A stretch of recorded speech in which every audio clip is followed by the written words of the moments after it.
Hello, I'm Christy Wilson, President and CEO of the Rancho Santa Fe Foundation, and on behalf of our co-funding partners, the Coastal Community Foundation and Impact Cubed, we're proud to bring this video to you.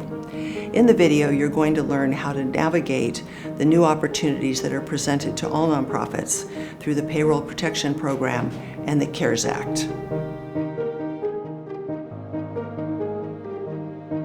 Thank you, Christy. I'm Phil Gelsma of CGS3, and I'm here to tell you a little bit about the Paycheck Protection Program, which was part of the CARES Act, passed by Congress and signed by President Trump on March 27, 2020.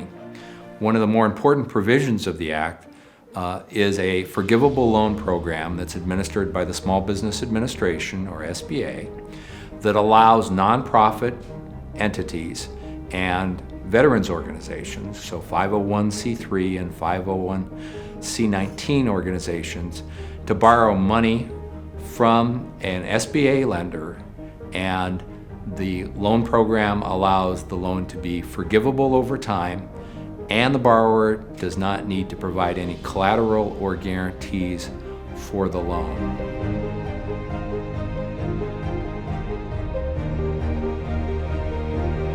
In general, the loan amount is limited to $10 million in total per borrower, and the borrower needs to have 500 or fewer employees to qualify for this loan. The proceeds of the loan are supposed to be used to pay payroll costs, rent, interest on mortgage indebtedness, and utilities. Basically 4 different items that a nonprofit would otherwise have to pay in order to be able to maintain its operations.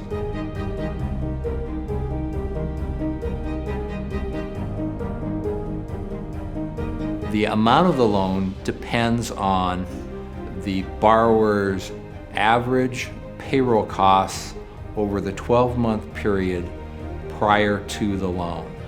And payroll costs means not only payroll, but other items such as severance payments, payments to group medical health programs and insurance benefits, retirement benefits, and state and local taxes that are paid on the employee's compensation. So those costs are generally aggregated over a 12-month period. A monthly average is determined, and the amount of the loan is 2.5 times whatever that amount is.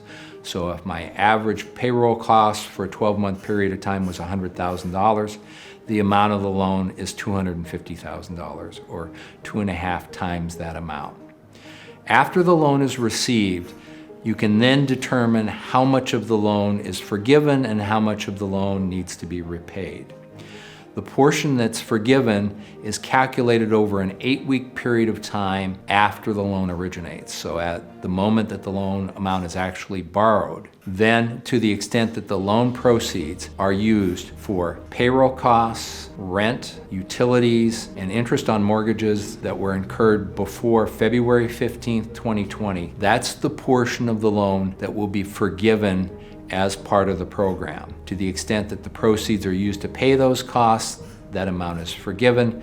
To the extent the proceeds are used for other things, then the loan becomes an amortizing loan that's payable over a period of up to 10 years at a 4% interest rate. Generally, the SBA is thinking that no more than 25% of the loan amount should be used for anything other than payroll. So your non-payroll costs need to be limited to 25% of the amount of the loan.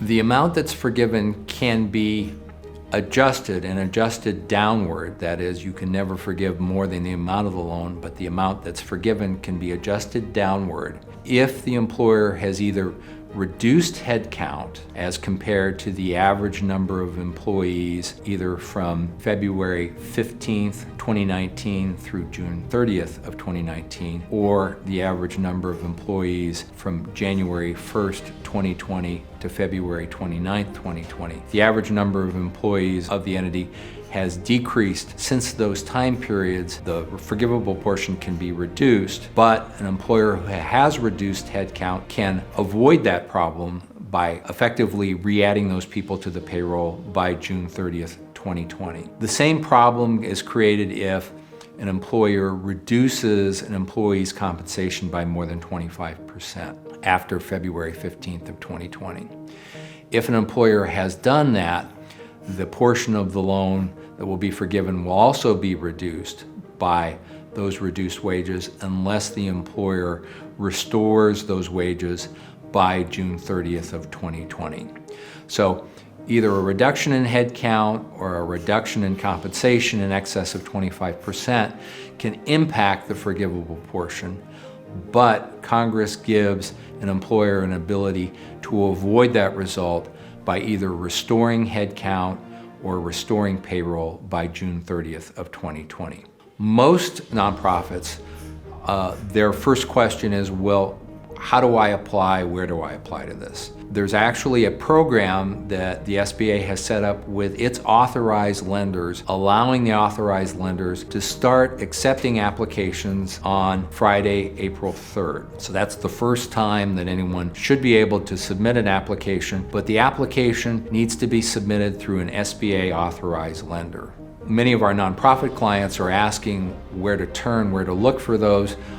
In the slides on the last slide, there are some recommendations, but generally speaking, you should be speaking to your existing lender and asking if they're an authorized SBA lender. Many banks and financial institutions do have SBA lending programs, and if they're not an authorized SBA lender, then talk to your board. Chances are that many of your board members will have contacts in the financial community that can make a referral to an SBA lender. If you don't have any success in pursuing that, there's a reference to 2 authorized lenders in the San Diego area who have both said that they're interested in talking with borrowers, one being Scott Parker at Endeavor Bank.